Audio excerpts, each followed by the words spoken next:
सभी भाई बहनों को जय मसीह की प्रभु की आशीष और उसका अनुग्रह आप सब पर बहुतायत से होता रहे। मैं आशा करता हूं आप भी प्रभु की आशीष और उसके अनुग्रह में राजी खुशी और कुशल से होंगे। तो आइए हम वचनों की तरफ चलते हैं। लूका रचित सुसमाचार अध्याय 10। लूका रचित सुसमाचार अध्याय 10 वचन 1 से 42 तक 1 से 42 तक आज हम देखेंगे। और इन बातों के बाद प्रभु ने 70 और मनुष्य नियुक्त किए और जिस जिस जगह पर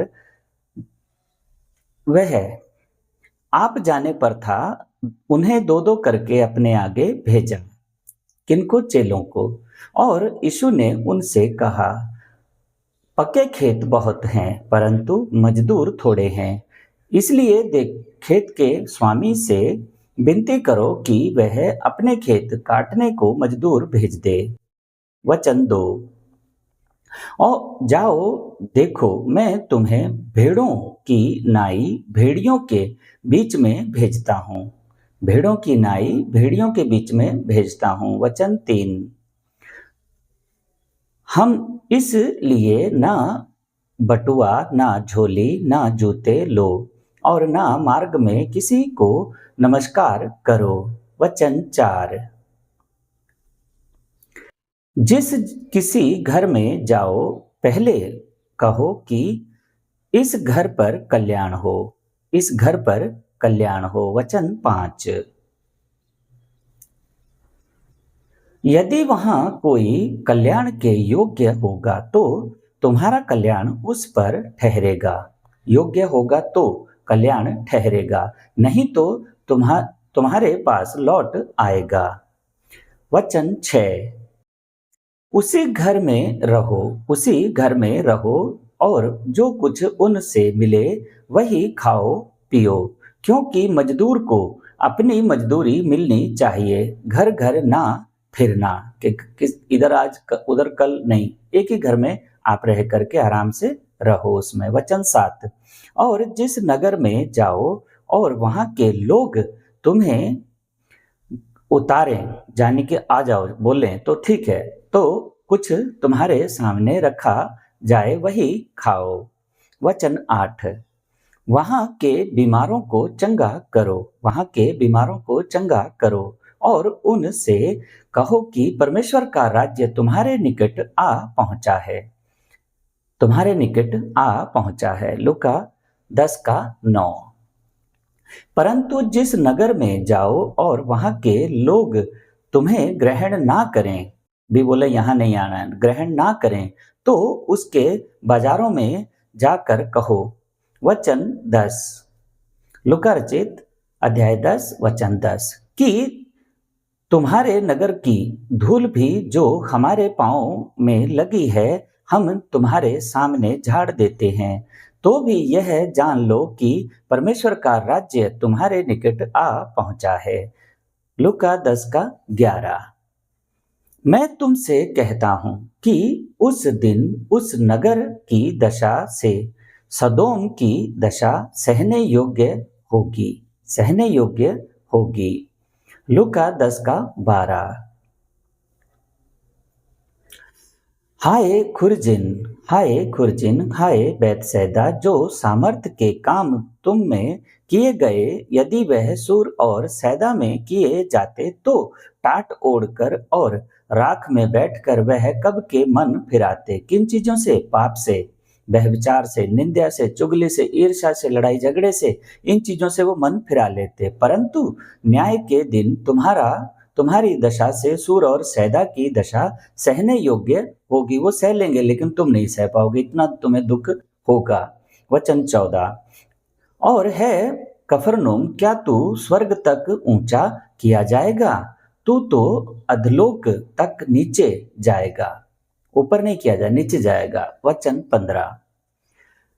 जो तुम्हारी सुनता है, जो तुम्हारी सुनता है वह मेरी सुनता है। ये किसने कहा? प्रभु ने, कि जो आपसे आपकी बात सुन रहा है वो प्रभु की बात सुन रहा है। और जो तुम्हें तुच्छ जानता है वह मुझे तुच्छ जानता है, और जो मुझे तुच्छ जानता है वो मेरे भेजने वाले को तुच्छ जानता है। वचन 16। वह 70 आनंद से फिर कर 70 आनंद से फिर कर कहने लगे, हे प्रभु, तेरे नाम से दुष्टात्मा भी हमारे वश में है। हमारे वश में है कि हमने उनके ऊपर भी कंट्रोल कर लिया है, वो हमारे हाथ में है।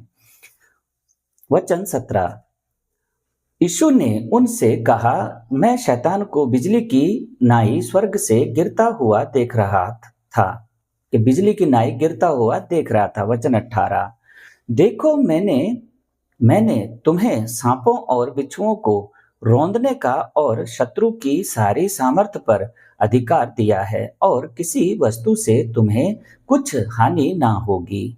वचन 19, किसी भी चीज से तुम्हें कोई परेशानी, कोई दिक्कत नहीं होगी।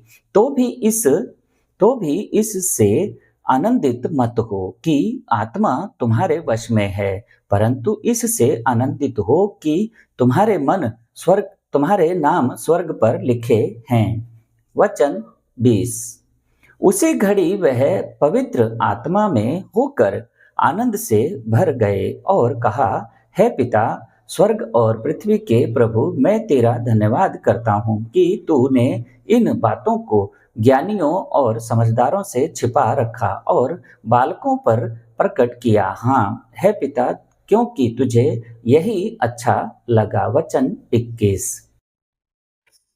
मेरे पिता ने मुझे सब कुछ सौंप दिया है, और कोई नहीं जानता कि पुत्र कौन है, केवल पिता, और पिता कौन है यह भी कोई नहीं जानता, केवल पुत्र के, और वह जिस पर पुत्र उसे प्रकट करना चाहे। वचन 22, और चेलों की ओर फिरकर निराले में कहा, धन्य है वह आंखें जो ये बातें तुम जो सुनते हो और देखते हो। 23, क्योंकि मैं तुमसे कहता हूं कि बहुत से भविष्यवक्ताओं और राजाओं ने चाहा कि जो बातें तुम देखते हो देखें पर ना देखी, और जो बातें तुम सुनते हो सुने पर ना सुनी। वचन 24, और देखो, एक व्यवस्थापक उठा और यह कहकर उसकी परीक्षा करने लगा कि है गुरु, अनंत जीवन का वारिस होने के लिए मैं क्या करूं? अनंत जीवन का वारिस होने के लिए मैं क्या करूं? वचन 25, यीशु ने उससे कहा कि व्यवस्था में क्या लिखा है, तू कैसे पढ़ता है? व्यवस्था में क्या लिखा है और तू कैसे पढ़ता है? लूका 10:26, उसने उत्तर दिया कि तू प्रभु अपने परमेश्वर से अपने सारे मन और अपने सारे प्राण और अपनी सारी शक्ति और अपनी सारी बुद्धि के साथ प्रेम रख, और अपने पड़ोसी से अपने समान प्रेम रख। वचन 27, मतलब सारी बुद्धि और सारे उससे प्रभु परमेश्वर से प्रेम रख। यीशु ने उससे कहा, तूने ठीक उत्तर दिया है, यही कर तो तू जीवित रहेगा, यही कर तो तू जीवित रहेगा। वचन 28, परंतु उसने अपनी ताई ठहराने की इच्छा से यीशु से पूछा, तो मेरा पड़ोसी कौन है? प्रश्न कर दिया, किससे? प्रभु से।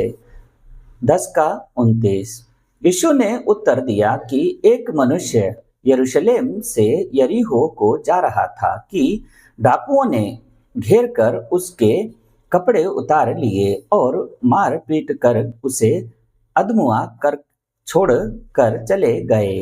वचन 30, कि अधमुआ करके उसको छोड़ के चले गए। और ऐसा हुआ कि उसी मार्ग से एक याचक जा रहा था, परंतु उसे देख के कतरा कर चला गया, साइड से होके चला गया कि तो पूरा वो हो रखा है, चोट लगी है, खून बह रहा, कौन इसको देखेगा, तो वो चला गया। वचन 31, इसी रीति से एक लेवी उस जगह पर आया, वह भी उसे देख के कतरा कर चला गया। वचन 32, वो भी उसको देख करके छोड़ करके चला गया, परंतु एक सामरी यात्री वहां आ निकला और उसे देखकर तरस खाया।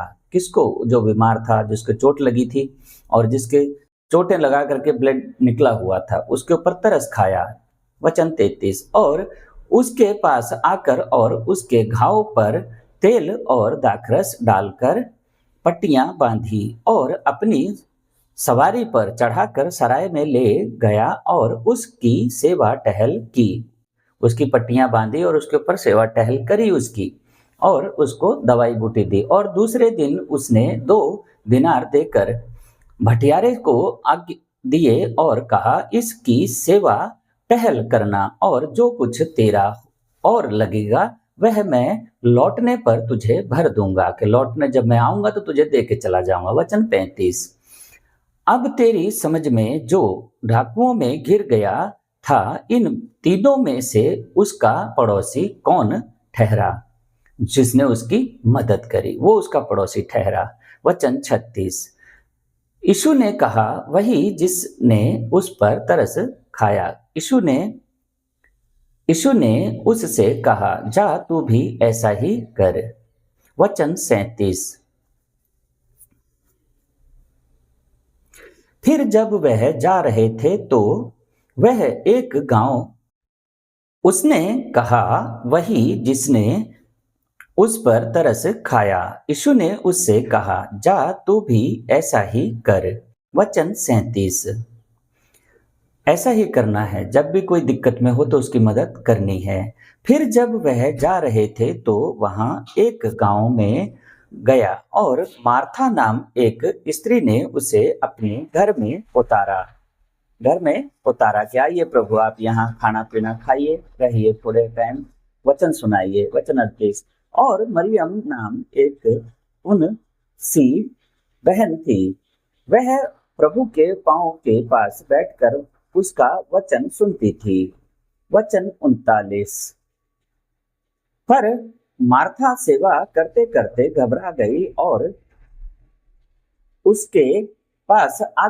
के पास आकर कहने लगी, हे प्रभु, क्या तुझे कुछ भी सूझ नहीं कि मेरी बहन ने मुझे सेवा करने के लिए अकेली ही छोड़ दिया है? सो उससे कह कि मेरी सहायता करे। वचन 40, यहाँ मार्था घबरा गई। प्रभु ने उसे उत्तर दिया, मार्था, हे मार्था, तू बहुत बातों के लिए चिंता करती है और घबराती है। लूका 41, परंतु एक बात अवश्य है कि और उस उत्तम भाग को मरियम ने चुन लिया है जो उससे छीना नहीं जाएगा। वचन 42, आप सबका इन वचनों और दुआओं में बने रहने के लिए मैं दिल से धन्यवाद करता हूं कि प्रभु आप सबके ऊपर आशीष और अनुग्रह करता रहे और आप उसकी इच्छा में और आगे बढ़ते जाएं।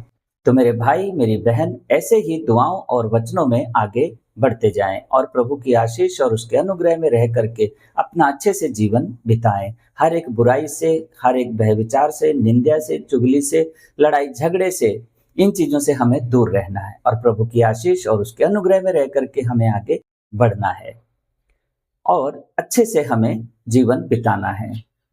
तो आज के लिए इतना ही। आप सबका दुआओं और वचनों में बने रहने के लिए धन्यवाद।